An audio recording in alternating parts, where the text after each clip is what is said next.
पेट में जो जल होता है उसमें इप्सम साल्ट की इतनी मात्रा होती है कि बच्चा डूब नहीं सकता। जैसे तुमने सुना होगा यूरोप में डेड सी सागर है, उसको इसलिए मुर्दा सागर कहते कि उसमें कोई डूब नहीं सकता, उसमें मछली भी नहीं होती, क्योंकि मछली भी डूब नहीं सकती। उसमें मछली को होने के लिए डूबना तो जरूरी है, वो पानी के भीतर रहेगी, उसमें कोई डूब ही नहीं सकता। उसमें इप्सम साल्ट की इतनी मात्रा है कि तुम बिना तैरने वाले को फेंक दो तो भी उसके ऊपर ही उतराता रहेगा।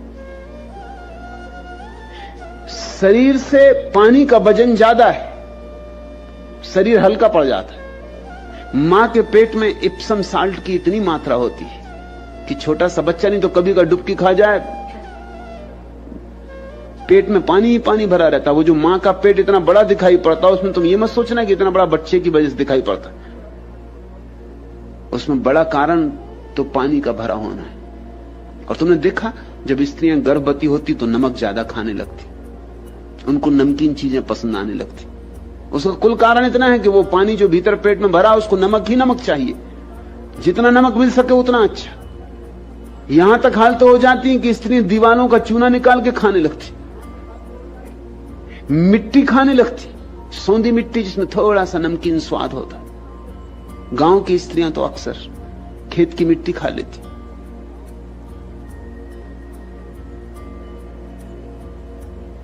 उस टैंक में ठीक उतनी ही मात्रा में रासायनिक द्रव्य होते हैं जितने मां के पेट में होते।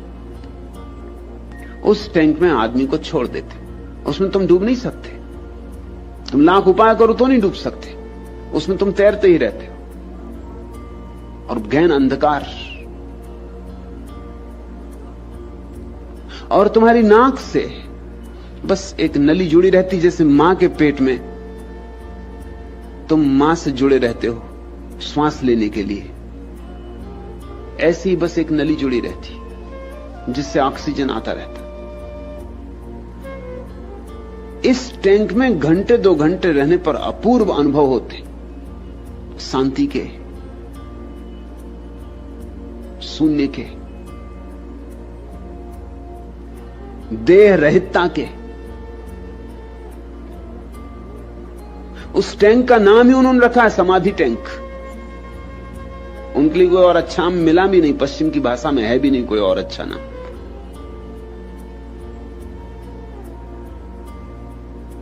उस टैंक में कुछ अर्थ तो है, वैज्ञानिक अर्थ है।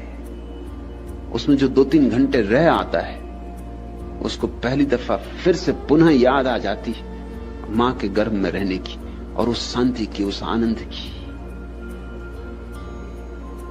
वैज्ञानिक तो यही कहते हैं कि ध्यान की प्रक्रियाएं भी उसी अवस्था में ले जाती, बिना बाहरी उपकरणों के। ध्यान की प्रक्रिया भी उसी अवस्था में ले जाती।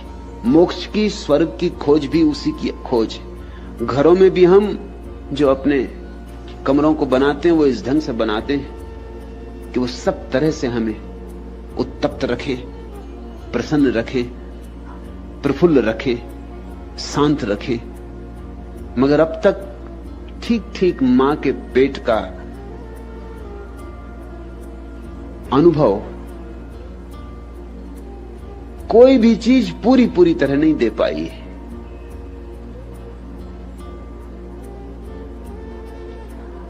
लेकिन मां के पेट में 9 महीने बच्चा अकेला रहता है, न तो भयभीत होता, न चिंतित होता, न सोचता कि क्लब चले जाएं, कि रोटरी के मेंबर बन जाएं, कि होटल हो आएं, कि ताश ही खेल लें, कुछ नहीं तो समय काटें, कि चलो फिल्म देखाएं, चलो गपशप करें पड़ोसियों से। कुछ भी नहीं, 9 महीने बिल्कुल सन्नाटा है। तो एक बात तो निश्चित है कि तुम स्वभाव से एकांत में रहने को बने, और स्वभाव से एकांत में तुम्हें रस है, कोई दुख नहीं। मगर पैदा होते से उपद्रव शुरू होता है। जैसे ही बच्चा पैदा होता है वैसे ही उसे दूसरे की जरूरत मालूम होने लगती। मां के बिना भूखा हो जाता है, मां की जरूरत, मां के स्तन की जरूरत। इसलिए लोगों के मन में मां के स्तन की प्रतीक्षा जीवन भर बनी रहती। चित्रकार स्तन बनाते हैं, मूर्तिकार स्तन बनाते हैं, खजुराहो हो कि कोणार्क हो, बस स्तन ही स्तन, और ऐसे स्तन जो कि होते भी नहीं। इतने बड़े बड़े स्तन की स्त्रियां चल भी ना सकें, चलें तो गिर जाएं। कविताएं स्तन की, हर चीज स्तन के आसपास घूमती। कुछ कारण होना चाहिए, गहरा कारण होना चाहिए। कारण यही है कि बच्चे का पहला अनुभव इस जगत का स्तन का अनुभव है, और पहला अनुभव महत्वपूर्ण अनुभव है, और पहले अनुभव की छाप जिंदगी भर पीछे रहती। मैं एक बूढ़े आदमी को देखने गया था, वो मर रहे थे, उनकी उम्र कोई 78 वर्ष थी। कमरे में कोई भी ना था, सिर्फ उनकी पत्नी थी। उन्होंने पत्नी से कहा कि तू बाहर जा, मुझे आपसे कुछ निजी बात करनी। उनकी पत्नी बाहर चली गई। मैं भी थोड़ा हैरान हुआ कि निजी बात, शायद वो कुछ ध्यान समाधि। उन्होंने मुझसे कहा सिर्फ एक बात पूछनी कि मैं मरने के करीब आ गया, मौत करीब है, मगर स्त्री के स्तनों में मेरा रस नहीं जाता। मर रहा हूं, लेकिन वो जो मेरी महिला डॉक्टर है वो देखने आती तो मैं मौत की भूल जाता हूं, उसके स्तन देखने लगता हूं। तो मैं तुमसे ये पूछता हूं कि मेरे 78 वर्ष की उम्र, सब जिंदगी देख ली, मगर ये स्तन से मेरा रस क्यों नहीं जाता? इसका कारण क्या होगा? और मैं किसी से पूछ भी नहीं सकता। ऐसे तो मुनि महाराज भी आते, मगर उनसे मैं पूछूं तो वो बहुत नाराज हो जाएंगे। सकती कि मेरा बेटा जो सदा मुझ पर निर्भर था, आज किसी और स्त्री पर निर्भर हो गया। जिसको बुद्धिमान बनाने में मुझे 25 साल लगे, एक औरत ने 5 मिनट में बुद्धू बना दिया। इसको सांस बर्दाश्त करे भी तो कैसे करे? आग जलती, ये बिल्कुल स्वाभाविक है। कहते हैं कि प्रसन्न रहो, अब अपने पैर पर खड़े हो गए, मगर जरा गौर देखना करना उनके चेहरे पर, उनकी भाषा पर, बड़ी मजबूरी में जैसे बात कही जा रही है। चाहेंगे तो अब भी मां बाप की बच्चे उन पर निर्भर रहें, चाहेंगे तो वो कि सदा निर्भर रहें, क्योंकि और दिखावा भी यही होता है, और शायद पत्नियों को भरोसा भी यही होता है कि हम सेवा कर रहे हैं। वो पत्नी को माचिस भी ना उठाने देंगी, पति को सिगरेट भी ना उठाने देंगी, वो खुद उठा के सिगरेट लाएंगी, माचिस जला देंगी। वो इतना निर्भर कर लेंगी पति को कि 2 दिन के लिए पत्नी मार के चला जाए तो पति बिल्कुल असहाय, उसको पता नहीं कि सिगरेट कहां कि माचिस कहां। मुल्ला नसरुद्दीन एक दिन खोज रहा है चौके में, पत्नी चिल्ला रही कि बड़ी देर हो गई, तुम्हें नमक भी नहीं मिल रहा। उसने कहा मैंने करीब करीब सब डब्बे खोल डाले, नमक का कुछ पता नहीं चल रहा। पत्नी ने कहा तुम अंधे हो, बिल्कुल आंख के अंधे हो, उम्र तुम्हारी हो गई मगर मेरे बिना तुम 1 इंच नहीं चल सकते हो। अरे सामने ही जिस डब्बे में लिखा है मिर्ची, उसी में नमक है। स्त्रियों के अब अपने ढंग होते कि लिखा है मिर्ची और रखा है नमक, ये उनका सीक्रेट कोड है। ये पति लाख सिर मार के मर जाएं,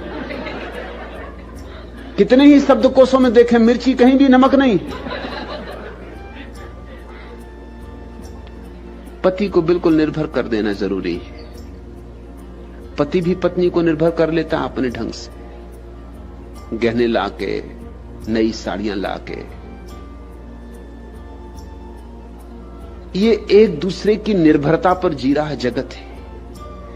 यहां हम एक दूसरे को निर्भर करते हैं क्योंकि अच्छा लगता है कि हम पे इतने लोग निर्भर हैं। जितने ज्यादा लोग तुम पे निर्भर हैं, तुम उतने बड़े मालूम पड़ते हो। मगर ध्यान रखना, जब तुम दूसरों को निर्भर करोगे तो दूसरे तुम्हें निर्भर करेंगे। यहां गुलामी पारस्परिक होती। स्वतंत्र होना हो तो किसी को निर्भर मत करना, और किसी के निर्भर मत होना। मगर ये जिंदगी का ढांचा ऐसा है कि यहां सब एक दूसरे के निर्भर है, और सब चाहते हैं कि एक दूसरे के निर्भर रहें। इसलिए धर्म भारती, तुझे अड़चन होती है, अकेलापन इतना महसूस होता है कि घबरा जाती। घबराने का कोई कारण नहीं है। और मैं ये भी नहीं कह रहा हूं कि जंगल जाके अकेले हो जाओ, मैं तो ये कह रहा हूं कि संसार में ही रहो, मगर अकेले होने से घबराओ मत। अकेले होने का मजा लो, और जब कभी मौका मिल जाए और पतिदेव मछली मारने चले जाएं तो बहुत अच्छा हुआ कि गए। कि पत्नी जाके पड़ोस में गपशप करने लगे तो बहुत अच्छा हुआ। थोड़ी देर तो अकेले बैठो, थोड़ी देर तो बिल्कुल चुप हो जाओ, बिल्कुल अकेले रह जाओ, जैसे दुनिया में कोई भी नहीं, तुम ही हो, बस तुम्हारा ही अकेला होना है, और तुम चकित हो जाओगे। उसी चुप बैठने में धीरे धीरे तुम्हें रस का अनुभव होगा, आत्मरस का, स्वयं की अनुभूति होगी, जो बड़ी प्रीतिकर है, बड़ी सुखदायी है, बड़ी मुक्तिदायी है। फिर तुम्हें वो उदासी नहीं घेरेगी, फिर अकेलेपन में तुम्हारे भीतर ऐसी प्रफुल्लता होगी जैसे संग साथ में भी ना होगी। फिर तुम भीड़ में जाओगे तो ऐसा लगेगा कि कब छुटकारा हो, क्योंकि भीड़ है क्या सिवाय उपद्रव के। शोरगुल के अतिरिक्त और है क्या तुम्हारी भीड़? तुम्हारी पार्टियां और तुम्हारे भोज और तुम्हारे विवाह और तुम्हारे सभा मंडप सिवाय उपद्रव और शोरगुल के और क्या है? उत्सव कहां है? अजीब हालत हो जाती है। अभी कुछ दिन पहले, 2-4 दिन पहले, किसी को पड़ोस में उत्सव मनाना, बेटा पैदा हो गया, बस लगा दिया जोर से माइक, बजाने लगे फिल्म की बेहूदी धुनें, न जिनमें कोई तुक है न कोई अर्थ है, उछल कूद। अभी भारतीय फिल्मों में आदमी तो पैदा ही नहीं हुआ, अभी डार्विन के पहले की चल रही फिल्म, उछल कूद, और जितना उछला कूदो उतनी ही ऊंची फिल्म उतनी ही चलती। मार धाड़, उछल कूद, शोरगुल, शोर सरापा, इसको तुम गीत कहते हो, संगीत कहते हो, उत्सव कहते हो? तो उपद्रव क्या है फिर? उपद्रव किसको कहोगे? फिर तो कोई आदमी शांत बैठा हो तो उसको उपद्रवी कहना चाहिए। ये देखो उपद्रवी बैठा बिल्कुल शांत। हमें उत्सव मनाना भी नहीं आता, क्योंकि हमें अकेला होना ही नहीं आता। हमें एकांत में ही रस नहीं तो हमें रस क्या होगा? उत्सव में भी रस हो सकता है जहां कुछ ऐसे लोग मिल बैठे जिन सबको एकांत होने का मजा है, तो उत्सव में भी रस होता है। तो 10 लोग चुप बैठ के भी ऐसे गहन आनंद के सागर में डूब सकते हैं जिसकी तुम कल्पना भी नहीं कर सकते। उदासी घेर लेती होगी क्योंकि उपद्रव को तुमने अब तक उत्सव समझा है। एकांत का गणित सीखो, एकांत की भाषा सीखो। जिंदगी एक बड़ी अबूझ पहेली। सबसे बड़ी अबूझ बात यह है कि इस दुनिया में सर्वाधिक आनंद को वे लोग उपलब्ध होते हैं जो अकेले होने की कला सीख जाते हैं। यहां सर्वाधिक दुख उनको मिलता है जो अकेले होने की कला नहीं जानते। सन्यास है अकेले होने की कला। और फिर मैं तुम्हें याद दिला दूं कि अकेले होने से मेरा मतलब भौतिक नहीं होता, बाहरी नहीं होता कि चले गए पहाड़ पर और अकेले बैठ गए, उससे कुछ भी ना होगा। पहाड़ पर बैठ के करोगे क्या? बैठ के गुफा में यही सोचोगे कि पता नहीं बंबई में कौन कौन सी फिल्में लग गई, कि पता नहीं धंधे की क्या हालत है, कि पता नहीं लड़का दुकान ठीक से चला रहा है कि नहीं। सोचोगे क्या बैठकर गुफा में? जरा मुझे कहो, जरा अपने भीतर ही बैठ के, घर में आज बैठ के दरवाजा बंद करके सोचना कि चलो पहुंच गए हिमालय की गुफा में। अब क्या सोचेंगे तुम? बड़े चके, न मंत्र जपो, न प्रार्थना करो, कुछ भी ना करो, चुपचाप। हां, फिर भी विचार चलेंगे, चलने दो। देखते रहना निरपेक्ष भाव से, जैसे कोई राह चलते लोगों को देखता है, कि आकाश में उल्टी बदलियों को देखता है।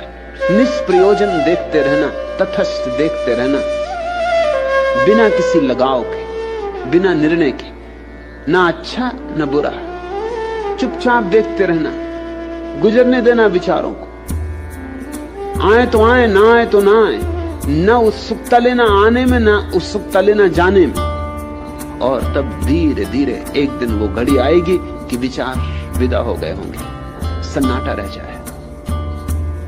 सन्नाटा जब पहली दफा आता है तो जैसे बिजली का धक्का लगे, ऐसा रोआ रोआ कब जाएगा, क्योंकि तुम प्रवेश करने लगे फिर उस अंतर अवस्था में जहां गर्भ के दिनों में थे।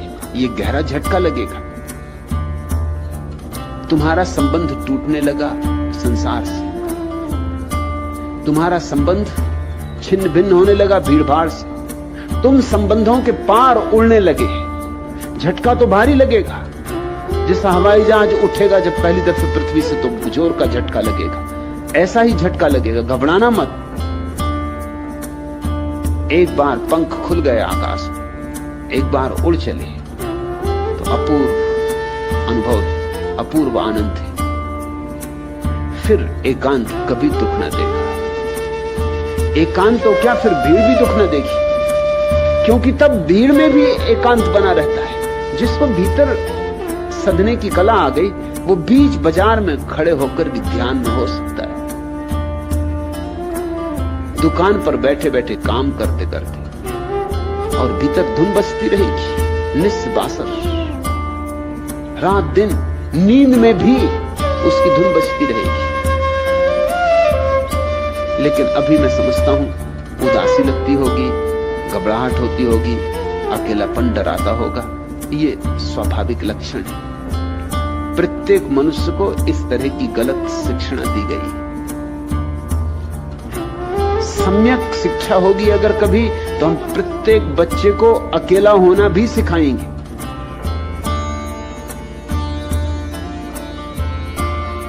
साथ होना भी सिखाएंगे, अकेला होना भी सिखाएंगे। साथ होना इस तरह सिखाएंगे कि अकेलापन मिटे ही नहीं और साथ भी हो जाए। जैसे जल में कमल होता है और जल छूता नहीं, ऐसे भीड़ में भी रहना और भीड़ को छूने भी मत देना। भीड़ में जाना भी और बच के निकल भी आना, अपने दामन को बचा के चले आना। तब एक जीवन की और ही दूसरी अनुभूति है। कबीर ने कहा है, ज्यों की त्यों धर दीनी चदरिया, खूब जतन से ओढ़ी रे चदरिया। फिर दामन पे दाग नहीं लगते, फिर तुम भीड़ में भी रहो तो भी तुम्हारी चादर पे दाग नहीं लगते।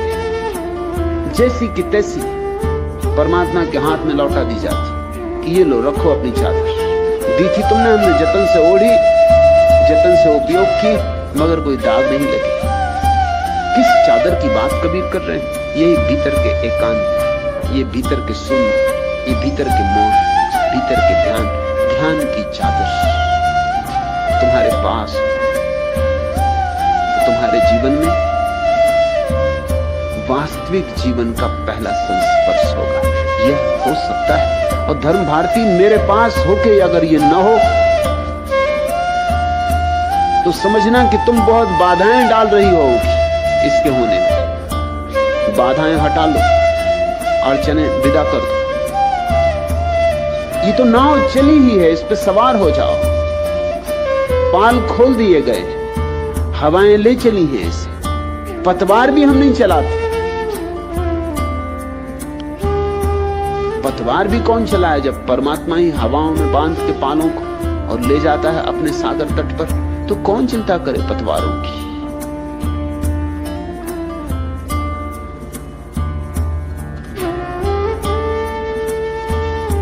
और मैं तुमसे ये नहीं कह रहा हूं जब मैं परलोक उस पार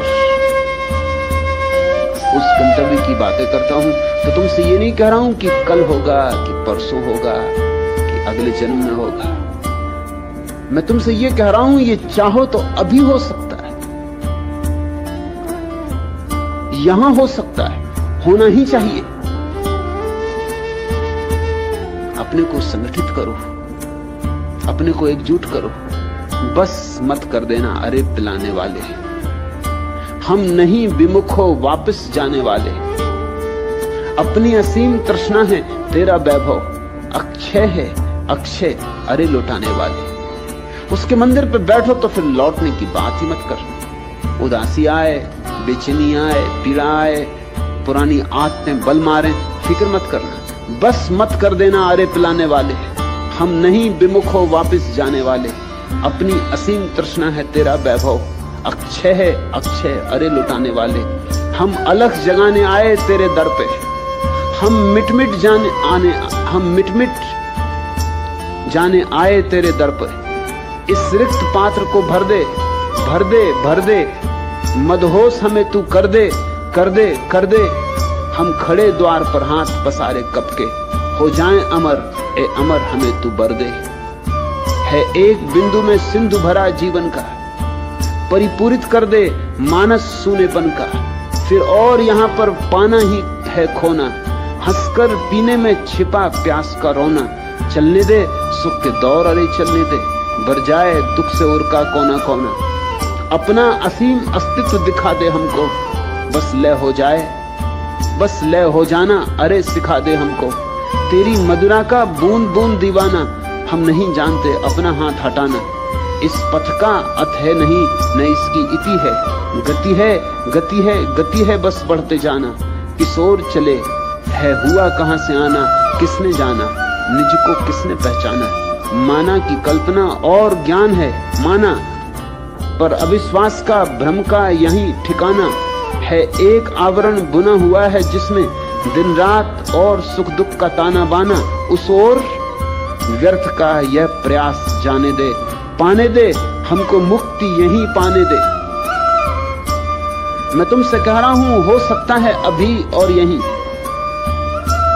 चाहिए कि तुम एकजुट हो, चाहिए कि तुम्हारे भीतर ऐसी त्वरा हो कि रोआ रोआ प्यास से भर जाए, कि रोआ रोआ पुकार से भर जाए, उठना ही मत उसके मंदिर पर बैठ गए तो, इस न उठने के संकल्प को ही मैं संन्यास कहता हूं, बस मत कर देना अरे पिलाने वाले, हम नहीं विमुख हो जाने वाले, अपनी असीम तृष्णा है तेरा वैभव, अक्षय है अक्षय अरे लुटाने वाले, हम अलख जगाने आए तेरे दर पे, हम मिट मिट जन जाने आए तेरे दर पर, हम आ ही गए तेरे द्वार पर, मिटना हो तो मिटेंगे, लौटेंगे नहीं। इस संकल्प से जो ध्यान में बैठेगा उसका ध्यान सुनिश्चित पूर्ण होना है, आश्वासन है, उसका ध्यान सदा पूरा होता है, उसके ध्यान में कोई